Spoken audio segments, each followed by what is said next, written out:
എന്റെ അച്ഛനൊക്കെ ഇടയ്ക്ക് പറയും നിങ്ങൾക്കൊക്കെ ഭയങ്കര സുഖമല്ലേ, ഞങ്ങൾ ഒരുപാട് കഷ്ടപ്പെട്ട ആൾക്കാരാണ്. കർത്താവ് പൊറുക്കുകയില്ല, അതാവസ്ഥ. ഒരു VIP പെട്ടി ഉണ്ടായിരുന്നു അച്ഛന്. അതിലൊരു നമ്പർ ലോക്കാണ്, 3 അക്കവേ ഉള്ളൂ ആ ലോക്ക്, നമ്പർ ലോക്ക്. അത് മറന്നു പോവാതിരിക്കാൻ ഒരു പ്ലാസ്റ്ററിൽ എഴുതിയിട്ട് പെട്ടിയുടെ അടിയിൽ ഒട്ടിച്ചു വെച്ച ആളാ അച്ഛൻ. സ്വാഭാവികം.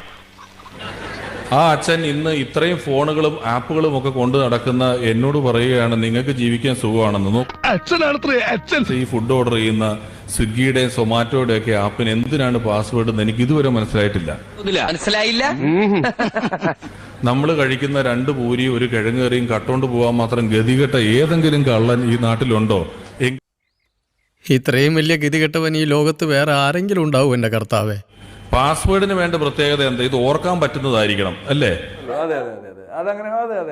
എവിടെയൊക്കെ പാസ്വേഡ് എന്നുള്ള കോളം ഉണ്ടോ അതിന്റെ തൊട്ട് താഴെ ഫോർഗോട്ട് പാസ്വേഡ് എന്ന് പറഞ്ഞുള്ള ഓപ്ഷനും കൂടെ ഉണ്ട്. നമ്മൾ മറക്കുമെന്നുള്ളത് അവർക്കറിയാം. എന്നിട്ട് അവൻ എന്നോട് ഇങ്ങനെ പെരുമാറണേ. ലോകത്തില്ലാത്ത എന്തെങ്കിലും ഒരു വാക്കുകളുടെ കോമ്പിനേഷൻ കൊണ്ട് ഒരു 2 മാസം കഴിഞ്ഞാൽ മറന്നു പോകുന്ന ഒരു പാസ്വേഡ് ഇവര് തന്നെ നമ്മളെ കൊണ്ട് വീണ്ടും ഉണ്ടാക്കിക്കും. എന്തെങ്കിലും കുറ്റം കണ്ടുപിടിച്ച് തടസ്സം വീണ്ടും അടുപ്പിച്ചു കഴിഞ്ഞാൽ ഉടനെ പറയും you are not a robot. എന്താ സാറിന്റെ പേര്? I'm a robot, Android version 5.25. Robert.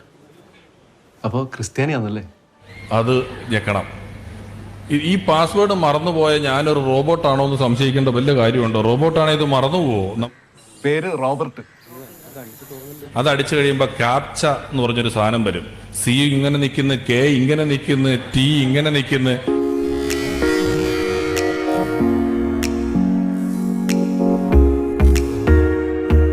ഇത് അടിച്ച് കയറ്റി കഴിയുമ്പോൾ പറയും ഒരു OTP വിട്ടിട്ടുണ്ട്, അത് നിങ്ങൾ ടൈപ്പ് ചെയ്ത് കയറ്റണം എന്ന് പറഞ്ഞിട്ട് റോക്കറ്റ് വിക്ഷേപം പോലെ കൗണ്ട് ഡൗൺ തുടങ്ങും. 50, 49, 48, 47.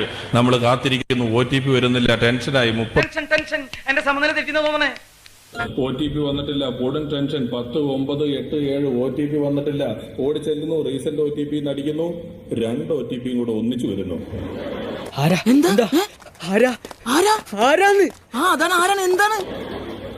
ഇനിയിപ്പോ ഇതിൽ ഏതടിക്കണമെന്നുള്ളത് അതിനേക്കാളും വലിയ ടെൻഷൻ.